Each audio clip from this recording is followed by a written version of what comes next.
गुरु ब्रह्मा गुरु विष्णु गुरुदेव महेश्वर गुरु साक्षात् परब्रह्मम तस्मै श्री गुरुवे नमः. கடவுள் அருள் டிவி நேயர்களுக்கு இனிய வணக்கம். வணக்கம் அன்பர்களே. நம்முடைய வாழ்க்கையிலே பல விஷயங்களுக்கு குருவின் அருள் தேவைப்படுகிறது. மாதா பிதா குரு தெய்வம் அப்படின்னு சொல்லுவோம். தந்தை தாய்க்கு பிறகு குருவின் அருளாலே தெய்வத்தை கற்றுக்கொண்டோம் அப்படிங்கிறதும், குருவின் அருள் இந்த ஜாதக அடிப்படையில் பார்க்கும்போது குருபலன் வந்துருச்சான்னு பார்ப்போம். கல்யாண விஷயத்துக்கு குழந்தைகள் பேர் அப்படிங்கிறது குரு காரகன். பணம் வருவதற்கு வாய்ப்புகள் குரு முக்கியம். ஏன்னா இது பெரிய பிளானட். அந்த பிளானட், அந்த கிரகம் தன்னுடைய இருக்கும் இடத்தை விரிவாக்கம் செய்யும் அப்படிங்கிறதுனால இருக்கிற இடத்தை கெடுக்கும், ஆனால் பார்வையால் கொடுக்கும் அப்படின்னு சொல்லுவாங்க. குருவினுடைய தன்மையிலே காரகோ பாவனாஸ்தி அப்படிங்கிற வார்த்தையும் யூஸ் பண்ணுவாங்க. தன் பார்வை எப்படிப்பட்ட பார்வை அப்படின்னாக்க, 5ஆம் பார்வை அப்படிங்கிறது ஆசைகளை பற்றின விஷயம். கலத்திரம் அப்படிங்கிற விஷயத்தில் 7ஆம் பார்வை. அதே போல் நமக்கு பூர்வ புண்ணியஸ்தானத்தின் மூலியமாக வரக்கூடிய பலன்கள் 9ஆம் பார்வை. இதுதான் முக்கியமான விஷயங்கள் அமையும். திருமகளும் பெருமாளும் நமக்கு வாழ்க்கையில் நிறைய பலன்களை கொடுப்பார்கள். இந்த மூல திருகோணம் 1, 5, 9ன்னு சொல்லுவோம்.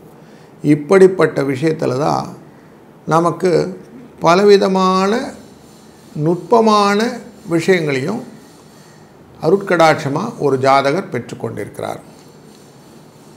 நிறைய ஜோதிட மெத்தட்ஸ்லாம் உண்டு. அதில் பிருகுநந்தி நாடி அப்படிங்கிற மெத்தடில் ஒரு ஜாதகர் அப்படின்னு சொன்ன உடனே குருவை தான் வச்சுப்பாங்க. குருவிலிருந்து அவருடைய 5ஆம் பார்வை 9ஆம் பார்வை திரிகோண பார்வைகள் அப்படின்னு சொல்லுவோம் இல்லையா, இதை செயற்கையாக வைத்து கொண்டு பலன் சொல்வது அப்படின்றதுனால குருவின் முக்கியத்துவம் நல்லா புரிஞ்சிருக்கும். இப்படிப்பட்ட குரு தன்னுடைய நேர் பயணங்கள், எதிர்மறை பயணங்கள் அப்படின்னு சொல்லி 2 பயணங்கள் உண்டு. இந்த எதிர்மறை பயணம் பேர் வக்கரம்னு பேர். தன்னுடைய நிலைப்பாட்டிலிருந்து திரும்பி செயல்படுவது. குரு இப்போ அதிசாரமாக உள்ளே வந்தார். கடகராசிக்குள்ளார உச்சம் அப்படிங்கிற இடத்த தொடுறார் அப்படின்னு பார்க்குறோம். அதனால தான் தங்கம் வேலை கிடுகிடுகிடுன்னு மேலே ஏறிச்சு பார்த்தோம் இல்லையா. அதுக்கப்புறம் அது ஸ்டெபிளைஸ் ஆகி இறங்கிறதுக்கான வாய்ப்புகளை காட்டுறது இந்த வக்கரகதியில் ஆரம்பிக்கும். நவம்பர் 12ஆம் தேதி இந்த வக்கரத்தின் ஆரம்ப நிலை. அவர் திரும்பி 1 டிகிரியை ஆரம்பித்து திருப்பி மிதுன ராசியை நோக்கி பயணம் கொள்வார். இந்த பயணம் மார்ச் 12ஆம் தேதி வரைக்கும் ரஃப்லி அரௌண்ட் 135 நாள் இருக்கும். இந்த பீரியடில் இவருடைய வக்ரகதியானது நடந்து கொண்டிருக்கும். அப்படிங்கிறனால ரொம்ப முக்கியமான நோட்டபிளான விஷயங்கள் உண்டு. இப்போ நேர்பார்வையாக இவர் பார்த்தா தன்னுடைய 5ஆம் பார்வையாக விருச்சிக ராசி மேலே வைப்பார். 9ஆம் பார்வையாக மீன ராசி மேலே வைப்பார். இப்போ ரிவர்ஸில் பார்த்தாக்க தன்னுடைய 5ஆம் பார்வை அப்படிங்கிற பார்வை பலத்தை மீனராசி மேலே வைப்பார். 9ஆம் பார்வை அப்படிங்கிறத விருச்சிக ராசி மேலே வைப்பார். மகர ராசி மேலே ப்ரிடாமினென்ட்லி அந்த 7ஆம் பார்வை இருக்கும், கடகராசியில் இருக்கிற வரைக்கும். அதனால் இந்த தன்மையை எப்படி இந்த கிரகங்கள் ஈர்த்து கொள்கிறது அப்படின்னு முக்கியம். இந்த சுகத்தை கெடுப்பது அப்படிங்கிற விஷயமும் உண்டு இதில். ஏன்னா குருவும் சனி பகவானும் பார்த்து கொண்டாலே கலவரங்கள் அப்படின்னு சொல்ல விஷயங்கள்லாம் உண்டு. நேரடி பார்வைகளாக கடகத்தில் உட்கார்ந்து மகர ராசியில் இருக்கும்போது, தனுசில் இருக்கும்போது, மிதுனத்தில் இருக்கும்போது, இதெல்லாம் தான் நேச்சுரல் கிளாமிட்டியான யுத்தங்கள் எல்லாம் அந்த சூழ்நிலையெல்லாம் பார்த்தோம் இல்லையா. அப்படிப்பட்ட கலவரங்களெல்லாம் உண்டு பண்ணக்கூடிய சூழ்நிலையும் இந்த சனி குரு பார்வைக்கு உண்டு. அப்போ முக்கியமாக கடல் அப்படிங்கிற இடத்துல மீன ராசிக்குள்ளார சனி பகவான் உட்கார்ந்துருக்கிறாரு. கடல் அப்படிங்கிற கடகராசிக்குள்ளார குரு பகவான் உட்கார்ந்துருக்கிறாரு. இவங்க 2 பேரும் பார்த்தா கொந்தளிப்பு அப்படின்னு ஒன்று இருக்கும். சனி பகவான் அப்படிங்கிறவர் நிறைய பேர் நண்பர்களையும் உற்றார் உறவினர்களையும் மக்களையும் சார்ந்த கூட்டம் அப்படின்னு சொல்லுவார். எங்கெல்லாம் கூட்டம் இருக்கோ அங்கெல்லாம் கொந்தளிப்பு வந்தால் நிறைய டேமேஜும் இருக்கும் அப்படிங்கிறது இண்டிகேட் பண்ணுது. எஸ்பெஷலி நீர்நிலைகளிலே. அப்போ வெள்ளக்காடு ஆவதற்கு வாய்ப்புகள், கடல் கொந்தளிப்பு ஆவதற்கு வாய்ப்புகள், கடல் சீற்றத்தினால் வரக்கூடிய டேமேஜஸ், இப்படின்னு நிறைய நேச்சுரல் கலாமிட்டி இஷ்யூஸையும் கொண்டு வருவார் அப்படிங்கிறதும் இங்கே நோட்டபிள் பாயிண்ட்டாக இந்த வக்ரகதியின் போது பார்க்க வேண்டியிருக்கு. நல்ல செய்தியே இல்லையா சார் அப்படின்னா நல்லதும் உண்டு. ஏன்னா இந்த 5ஆம் இடம்ங்கிறது ஆசை, லாபம், வியூகத்தின் அடிப்படையிலே புதிய மாற்றங்கள், நுணுக்கங்கள், இது எல்லாமே செய்யக்கூடிய விஷயங்களையும் இந்த குரு பார்க்கறதுனால கிடைக்கும். 9ஆம் இடமை பார்க்குறார், விருச்சிக ராசியை பார்க்குறார் இல்லைங்களா, காலச்சக்கர புருஷத்தின் 8ஆம் இடம். அப்போது உங்களுக்கான பலவிதமான ஐடியாஸ், திடீர் அதிர்ஷ்டங்கள், வரவுகள், இதையும் இந்த பார்வையின் பலத்தினாலே கொடுப்பார். அப்படிங்கிறதுனால இது எல்லாமே தீர்மானமாக பார்க்கணுன்னா ஒரு ராசிக்கும் எப்படி பலன் இருக்குன்னு பார்க்கணும் இல்லைங்களா. இந்த சூழ்நிலையிலே சுக்கிரனானவர் ஆட்சியிலே அமர்கிறார். துலா ராசிக்குள்ளே ஆட்சியில் உட்கார்வார். அவர் விசாக நட்சத்திரத்துக்கு பயணம் செய்வார். விசாக நட்சத்திரம் குருவுடைய நட்சத்திரம். குருவும் சுக்கிரனும் எதிரெதிரி அணியை சேர்ந்தவர்கள். இவர்களுடைய ஒரு பகை நோக்கங்கள் இருந்தாலும் வெற்றி அப்படிங்கிற நோக்கம் ரொம்ப முக்கியமாக இருக்கும். யுத்தங்கள் உண்டு, அசுர தேவ யுத்தம். அதில் வெற்றி பெற வேண்டும் என்ற எண்ணங்கள் நிறைய வரும். சுக்கிரன் நார்மலாக சொல்லுவோம் பெண் அப்படின்னு சொல்லுவோம். அப்போ பெண் அப்படிங்கிற விஷயத்தில் ஒரு விசாக நட்சத்திரத்தை இந்த சுக்கிர பகவான் தொடக்கூடிய நேரங்களிலே பெண் ரிலேட்டடான மேட்டரை ரொம்ப பர்டிகுலராக கொண்டு வந்திருப்பாங்க.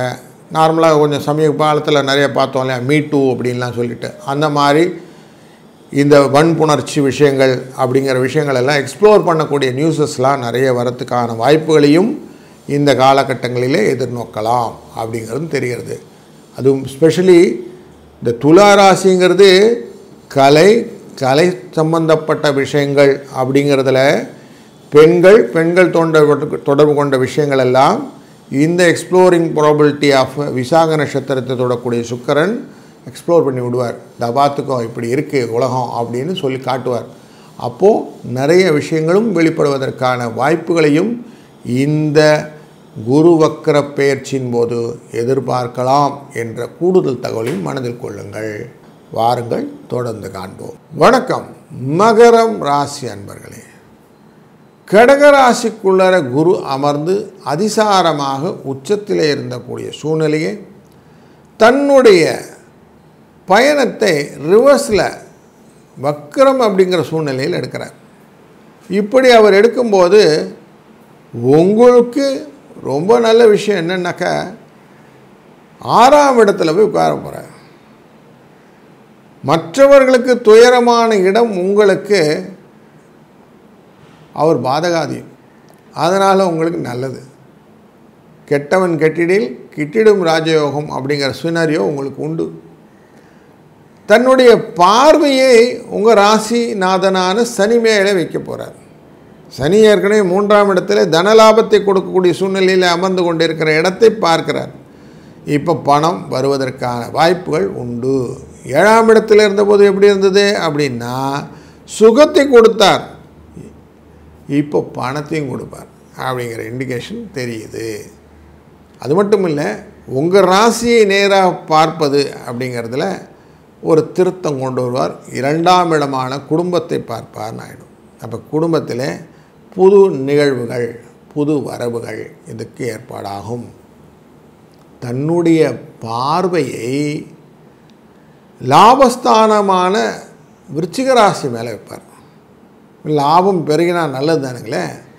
அந்த லாபம் பெருகுவதற்கும் வாய்ப்புகளை கொடுப்பதனால மகர ராசிக்கு ஒரு நல்ல பலன் உண்டு அப்படிங்கிறத இந்த வக்கரமும் தீர்மானித்து விடுகிறது. குடும்பத்தில் முக்கிய முடிவுகள் எடுப்பதற்கான வாய்ப்புகளும் வெளிநாட்டு பயணங்கள் சார்ந்த சிந்தனைகளும் வருவதற்கு இந்த காலகட்டங்கள் உண்டு. ஆன்மீக பணிகளிலே ஆர்வம் அதிகரிக்கும். உங்களுக்கு உங்கள் சிந்தனையை விட்டு அடுத்தவங்களை பற்றின சிந்தனைகள் ஜாஸ்தி வரும். வியாபாரத்திலும் இதை முதலீடு பண்ணலாமா அதை முதலீடு பண்ணலாமா அப்படிங்கிற ஒரு பைஃபர்கேஷன்ஸ் ஐடியாஸ் எல்லாம் கொண்டு வரத்துக்கு நிறைய இன்ட்யூட் மைண்டிவ்ஸ்லாம் வரும். நிறைய யோசனைகள்லாம் சிந்தனைகள்லாம் அது பிரகாரம் வர ஆரம்பிக்கும். இப்படி ஒரு நல்ல ஒரு பலன்களை இந்த வக்ர பெயர்ச்சி கொடுக்க போகிறது என்பது தெரிகிறது. அதனால் இதை நல்லா கேபிட்டலைஸ் பண்ணிக்கணும் இல்லைங்களா. இதுக்கு உங்களுக்கு நல்ல நல்ல நாட்கள் அப்படின்னா புனர்பூசம், விசாகம், பூரட்டாதி இந்த 3 குருவின் நட்சத்திரங்களிலே சந்திரன் உள்ளே வரும்போதெல்லாம் நீங்கள் கொஞ்சம் கொஞ்சமாக உங்களுடைய இன்வெஸ்ட்மெண்ட்டெல்லாம் இன்க்ரீஸ் பண்ணுங்கள். விசாகம் அப்படின்னு வந்த உடனே அனுஷம் அப்படின்னு ஒரு நட்சத்திரம் உங்கள் சனியுடைய நட்சத்திரம் வரும். அப்படி வரும்போது ஏன்னா உங்களுடைய குருக்கு அடுத்து சனி வந்துடுவார் எப்பவுமே. அப்படி அவருடைய நட்சத்திரத்துக்குள்ளே வரும்போது கடனை குறைங்க. கடன் ஆட்டோமேட்டிக்காக உங்களுக்கு குறைய ஆரம்பிக்கும். கடன் பட்டார் நெஞ்சம்போல் கலங்கின இலங்கை வேந்தன் அப்படின்னு சொல்லுவாங்க. அப்படி கடன் நம்மளை பயமுறுத்தும். அப்படிப்பட்ட கடனை ஒழிப்பதற்கும் இந்த விசாக நட்சத்திரம் அனுஷ நட்சத்திரத்தை பயன்படுத்தி கொள்ளுங்கள். இது ஆட்டோமேட்டிக்காக கடனையும் ஒழிச்சிடுவீங்க. லாபம் பெருகினால் வியாபாரத்தில் முதலீடு தனி லாபம் தனின்னு எடுக்க பழைக்குங்க. முதல்ல அதுதான் முக்கியம். All sales are not profit அப்படின்னு சொல்லுவோம். அதனால் எது உங்களுக்கு ப்ராஃபிட்டோ அதை அழகாக பைஃபர்கேட் பண்ணி அதை மட்டும் கேக்காக எடுத்துகிட்டு திரும்பி முதலீடை அதில் ரொட்டேட் பண்ணி விட்டிங்கன்னா சரியாக போயிடும். இதுதான் உங்களுடைய தொழில்நுட்பமாக வைத்து கொண்டிருந்தால் டெஃபினட்டாக இந்த குருவின் வக்ர பெயர்ச்சி உங்களுக்கு தெளிவான முடிவுகளை மார்ச் 12, 2026 வரைக்கும் அழகாக காட்டி கொடுக்கும். இந்த பீரியட் உங்களுக்கு கோல்டன் பீரியட்னே வச்சுக்கலாம். ஒரு 130 நாள் 135 நாள் இதை அழகாக கேபிட்டலைஸ் பண்ணிக்கோங்க. நிதானமாக யோசித்து செய்யக்கூடிய இந்த செஸ் போர்டில் காயின்ஸ் எல்லாம் அழகாக மூவ் பண்ணுவாங்க இல்லையா, அப்படி நீங்கள் பண்ணுங்கள். யோசித்து சிந்தித்து செயல்படும்போது உங்களின் வெற்றி வாய்ப்பு உங்களுக்கு உண்டு. இதை தொடர்ந்து செய்யணுன்னா ஆன்மீக சிந்தனை அதில் ரொம்ப ஈடுபாடு இருக்கணும். அதுக்கு ஈஸியான வழி சரணகோஷம். அதுக்கு வழி என்னென்னா ஐயப்ப சுவாமி. ஐயப்ப சுவாமியை இந்த பீரியட் எல்லாருமே வர்ஷிப் பண்ணின்னு வந்திருப்போம். இப்போ கார்த்திகை மாதத்துலேருந்து கார்த்திகை மார்கழி தையின்னு வரிசையாக எல்லோரும் ஐயப்பாவுடைய சரணகோஷத்தை கேட்க ஆரம்பிப்பீங்க. இப்படி ஐயப்பனை வழிபடுவது அப்படிங்கிறது வைத்து கொண்டீர்களாம். சனி பகவானால் கருப்பு, உங்களுக்கு ஐயப்பனாலும் கருப்புன்னு வந்துடுவார். அப்போ கருப்பசாமியை எப்படி நம்ம கும்பிடலாம் இல்லைங்களா. அப்படி சொரிமுத்து சுவாமியை எப்படி நம்ம கும்பிடுறோமோ அப்படியே இவரையும் கும்பிட்டோம்னா ஆட்டோமேட்டிக்காக நமக்கு நல்லது நடக்கும். நல்லதே நடக்கட்டும். வாழ்க வளத்துடன்.